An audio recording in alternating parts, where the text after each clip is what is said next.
Bonjour. Merci d'être ici. Je ne veux pas qu'on revienne là, sur les 6 jours, etc. Je comprends votre argument de ne pas instrumentaliser les médias sociaux dans un débat aussi litigieux. Mais juste pour clore la question une fois pour toutes, le fond de l'histoire, là, c'est pas que vous étiez en Amérique du Sud concentré sur des enjeux majeurs dans une mission, puis que de l'autre bout du continent, vous avez mal saisi l'ampleur du débat qui avait lieu ici. Pourquoi pas le dire? Bien, écoutez, parce que ce n'est pas ma lecture de la situation, je l'ai dit, puis je m'en défile pas, c'est-à-dire que depuis que je suis mairesse, à chaque fois que j'utilise les médias sociaux, je suis disponible. C'est vraiment dans cette idée-là. Et vous le savez, c'est un enjeu tellement sensible que si je fais une déclaration puis qu'après ça, il n'y a aucun moyen pour moi d'en parler et d'en débattre, bien, je trouve que c'est pas la bonne façon de faire. Ceci étant dit, si pour certains, ça les a déçus, ils auraient préféré que je réagisse plus rapidement, bien, écoutez, j'en prends acte. Mais je pense que c'est important de focusser également sur le message que j'ai porté, qui était fort, sans équivoque. Et depuis que le projet de loi a été proposé, j'ai toujours dit que je ne voulais pas, je souhaite qu'on soit calme, qu'on ait un débat qui est respectueux, qui est sain, d'un côté comme de l'autre. Et ce que le maire a fait était inacceptable. Maintenant, vous avez demandé, vous et tant d'autres, ont demandé qu'il s'excuse. Je pense que tout le monde au Québec a compris qu'il ne le fera pas. La question commence à se poser. Selon vous, est-ce qu'il a encore l'autorité morale pour diriger la ville de Hampstead? Est-ce qu'il ne devrait pas démissionner? Bien, écoutez, c'est là où, dans notre démocratie, quand on est élu pour un mandat de 4 ans.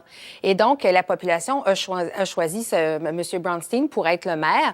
Et donc, il faudrait que ça vienne essentiellement de la population, de ses citoyens et citoyennes pour dire c'est inacceptable la façon dont vous avez agi. Vous devez vous excuser parce que, justement, ça nuit au débat et c'est absolument pas là où on veut aller, là, comme dans un débat, comme je disais, aussi sensible, qui a tellement un impact là, sur des personnes. Donc, je sais qu'il y a d'autres... il y a des demandes qui sont faites à la commission, par exemple, la commission municipale, pour demander la démission du maire. Mais au final, c'est vraiment aux citoyens et citoyennes de sa ville de se prononcer et de lui envoyer un message clair. Vous avez demandé vendredi qu'on recentre le débat sur la laïcité autour des vrais enjeux de ce débat-là. Donc, essayons de faire cet exercice-là ensemble aujourd'hui. Oui. Pour commencer, on a entendu beaucoup d'appels au boycott. Il y a la commission scolaire English Montreal qui dit qu'il ne va pas l'appliquer. Il y a des juristes qui disent que finalement, les organismes, les villes devraient se défiler et pas respecter la loi. Qu'est-ce que vous pensez, vous, de cet appel à la désobéissance civile là-dessus? Bien, écoutez, je pense qu'il faut regarder chaque juridiction. Par exemple, pour une commission scolaire, de décider de faire un appel à ne pas respecter la loi, je veux dire, c'est dans sa juridiction. Moi, comme mairesse de Montréal, c'est dans sa juridiction? Bien, c'est-à-dire que les commissions scolaires, si je peux dire, vont parler à leurs membres, vont parler à leurs employés.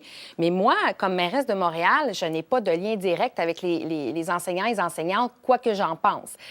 Moi, là où j'ai dans une juridiction, où est-ce que je peux agir, c'est au niveau du SPVM, du service de police de la Ville de Montréal, et également des employés ou des services reçus.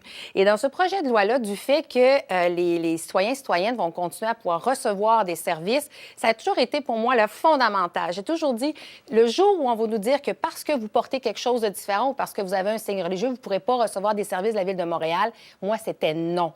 Après ça, bien, écoutez, je pense que le fond du débat, selon moi, c'est la clause dérogatoire. Je pense que si la population, si les différents corps, les commissions scolaires, les employés fédéraux, les enseignants, enseignantes avaient la possibilité de pouvoir critiquer ou du moins faire passer le test judiciaire à ce projet de loi-là, là, on serait dans un équilibre, mais ce n'est pas le cas en ce moment.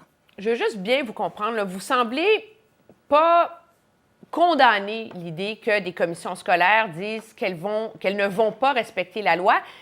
Est-ce que je me trompe, là? Non, pas du tout. Vous n'avez pas de problème avec ça, vous? Non, en fait, je pense que j'ai été très claire à savoir que dès la proposition du projet de loi, j'ai dit que le gouvernement du Québec avait le droit de faire un projet de loi. C'est dans sa prérogative et nous faisons partie de la société québécoise. Donc, il faut qu'on applique les règles. Mon problème, là où j'ai une grande préoccupation, c'est si les règles ne sont pas faites en bonne et due forme. Et pour moi, la clause dérogatoire est le plus grand problème. Mais le gouvernement a le droit de la mettre en œuvre. Vous, ça va toucher des services à Montréal, ça va toucher les tribunaux municipaux, le SPVM. Est-ce que vous envisagez de menacer de ne pas le mettre en œuvre auprès de ces organismes-là? Non, ce n'est pas du tout ce que je dis. Okay. Je ne l'ai jamais dit non plus. Mais vous voudriez un chapitre Montréal, par exemple, comme un droit de dérogation ou une clause spéciale pour Montréal, comme le demande l'opposition? Bien, 2 éléments. Le premier, c'est que je souhaite, j'ai bien l'intention de le faire valoir, que Montréal, nous sommes une métropole qui vit très bien avec toute cette diversité-là. Et je vais vous dire, Mme Latraverse, moi, je suis assez préoccupée en ce moment du message qu'on envoie au niveau de l'emploi, au niveau des élèves, des étudiants étrangers, même au niveau des investisseurs qui se demandent... Vous savez, à l'extérieur de notre bulle, là, si on arrête de regarder notre nombril, là, ce qui se passe à l'extérieur du Québec, les gens sont préoccupés. Alors, moi, ce que je souhaiterais, d'une part, c'est qu'il y ait un message beaucoup plus positif sur ce projet de loi-là, qu'on pense aux êtres humains en premier, qu'on n'utilise pas la clause dérogatoire. Moi, c'est ce que je souhaiterais parce que le débat doit se faire. C'est important. Et pour ce qui est de la Ville de Montréal, nous allons faire valoir à quel point, d'un point de vue de l'emploi, d'un point de vue de la cohésion sociale, ça fonctionne bien et on ne sent pas le besoin d'avoir un projet de loi si restrictif. Mais est-ce que vous comptez demander, par exemple, au gouvernement d'avoir un droit de retrait sur certains aspects pour Montréal, un traitement spécial pour la métropole à cause de son tissu social et des impacts que ça va avoir? Nous allons aller en commission. Ça aussi, je l'ai dit. La première fois qu'on en a parlé, on n'avait pas encore bien étudié le projet de loi, mais je ne vous cacherai pas que c'est sûr que je vais faire valoir les réalités montréalaises. On est le poumon économique. La moitié de la population du Québec est dans la région métropolitaine. Au niveau économique, il faut vraiment le prendre en considération. Je fais faire valoir la particularité de Montréal et de sa grande région métropolitaine. Et encore une fois, j'ai l'intention de faire valoir aussi la nécessité que les débats se fassent en bonne et due forme et qu'on laisse de côté les clauses dérogatoires qui nous permettraient justement de faire les tests juridiques.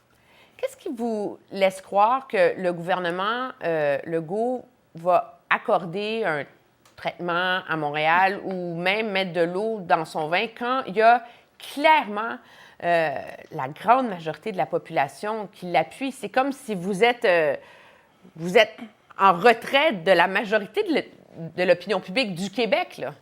Écoutez, je pense que c'est important de le rappeler. Montréal, on est 2 millions de population. Avec la région métropolitaine, c'est 4 millions. C'est quand même pas rien. Et quand je dis que nous sommes la locomotive économique, moi, je tiens à le rappeler. C'est-à-dire que Montréal, 75 des immigrants s'installent ici. En général, après ça, ils vont un peu partout. On voit qu'il y a une pénurie de main-d'œuvre à Montréal comme au Québec. On voit un engouement pour les investisseurs et pour les étudiants de venir s'installer ici. Je pense qu'il faut se poser la question ce matin.